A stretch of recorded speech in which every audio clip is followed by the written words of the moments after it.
Assalamualaikum warahmatullahi wabarakatuh. Wahai sahabat yang beriman dan dirahmati Allah, saya doakan semoga kita semua diberkahi keselamatan dunia dan akhirat. Di video kali ini, kita akan menceritakan tentang kisah Namrud, raja zalim dan sombong yang hidupnya diakhiri dengan nyamuk. Mudah saja bagi Allah Subhanahu wa Ta'ala untuk melenyapkan penguasa yang zalim dan sombong. Kisah tentang Raja Namrud yang merupakan bukti mudahnya bagi Allah Subhanahu wa Ta'ala membasmi penguasa zalim dan angkur. Ribuan tahun sebelum Masehi, wilayah bumi dari timur hingga barat dikuasai 4 orang. 2 di antaranya mukmin, yakni percaya kepada Allah Subhanahu wa Ta'ala. Sedangkan 2 penguasa lainnya ingkar terhadap risalah keresaannya.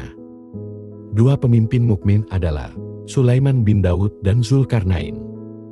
Sementara pemimpin yang tak beriman ialah Bahtansyar dan Namrud bin Kan'an.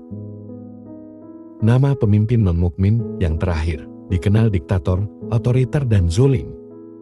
Bahkan Namrud pun disebut-sebut sebagai tiran berdarah dingin dan tak segan menghukum siapapun yang menolak tunduk terhadap perintahnya.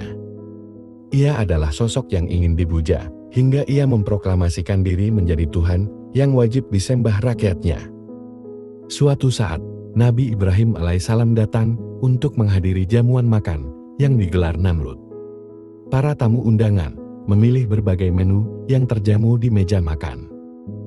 Namrud bercengkerama dan bertanya pada tiap tamunya tentang siapakah Tuhan mereka. Hampir semua hadirin yang ia tanya dan menjawab, Namrud adalah Tuhan mereka. Tiba giliran Ibrahim mendapat pertanyaan serupa, terjadilah perdebatan singkat antara kedua tokoh tersebut. Betapa kagetnya Namrud mendapat jawaban yang tak biasa, Tuhanku yang menghidupkanku dan mematikanku, ucap ayahanda Ismail itu dan membantah pertanyaan Namrud. Merasa dipermalukan, Namrud pun tidak mau kalah. Ia membantah argumentasi Ibrahim dan tetap bersikeras bahwa dirinya juga bisa menghidupkan makhluk atau mematikannya, tanpa menyadari bahwa keistimewaan itu hanya dimiliki oleh Allah Sang Khalik semata. Reaksi ingkar Namrud pun sudah dapat dibaca dengan baik oleh Ibrahim. Ia pun bergegas mengutarakan argumentasi berikutnya tentang keberadaan Allah sebagai Tuhan semesta alam. Ibrahim menyatakan bahwa Tuhan yang ia sembah mampu mendatangkan matahari dari ufuk timur, lalu menenggelamkannya di belahan bumi bagian barat. Bisakah engkau, wahai Namrud, untuk melakukannya? Ucap Ibrahim mendebat Namrud.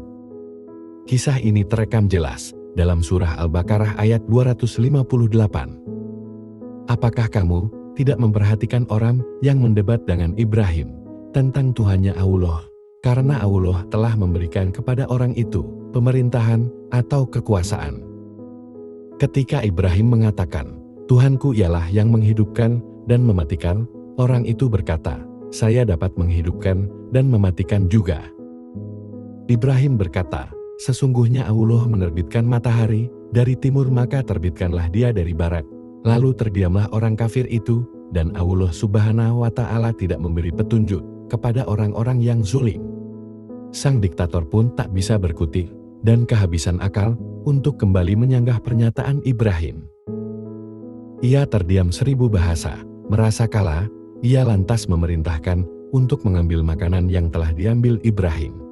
Sosok bergelar Halilullah itu pun diusir dan lantas kembali pulang tanpa merasakan kelezatan hidangan sang raja.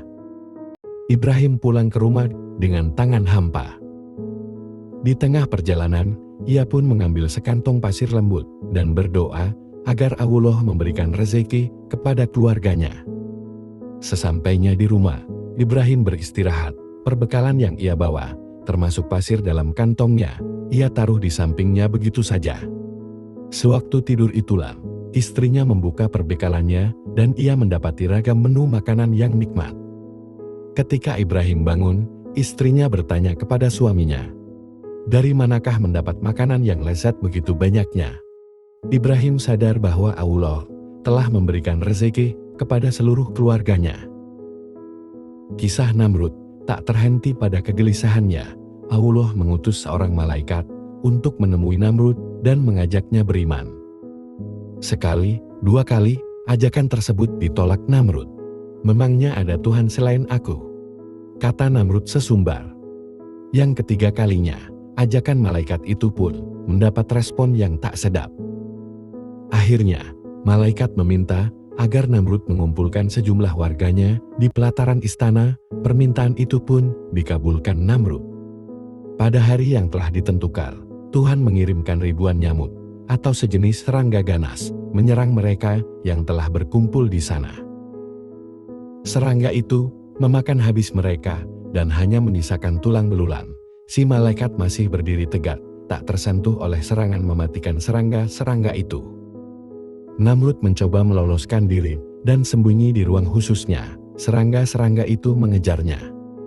Di persembunyiannya, ia berusaha mengusir nyamuk itu sekuat tenaga dengan memukul-mukulkan papan ke kepalanya. Kondisi itu bertahan hingga 400 tahun lamanya. Ia pun meninggal dalam kondisi mengenaskan, bukan karena serangan tombak atau hujaman anak panah, melainkan sang diktator itu tewas akibat serangga kecil. Kisah ini mengisyaratkan tentang kebesaran Tuhan. Allah berkuasa membalas keangkuhan manusia yang tongkat dan menumbangkannya dengan perkara sepele, seperti kisah makar dan konspirasi Abraha dengan pasukan gajahnya yang hendak menghancurkan Ka'bah. Kedigayaan pasukan gajahnya ditumpulkan dengan pasukan kecil berupa gerombolan burung ababil, ataupun kisah tentang kematian Firaun yang mengaku sebagai Tuhan. Penguasa Mesir itu mati karena ditenggelamkan Allah di Laut Merah. Demikian dengan video ini, semoga bermanfaat bagi kita semua. Waalaikumsalam warahmatullahi wabarakatuh.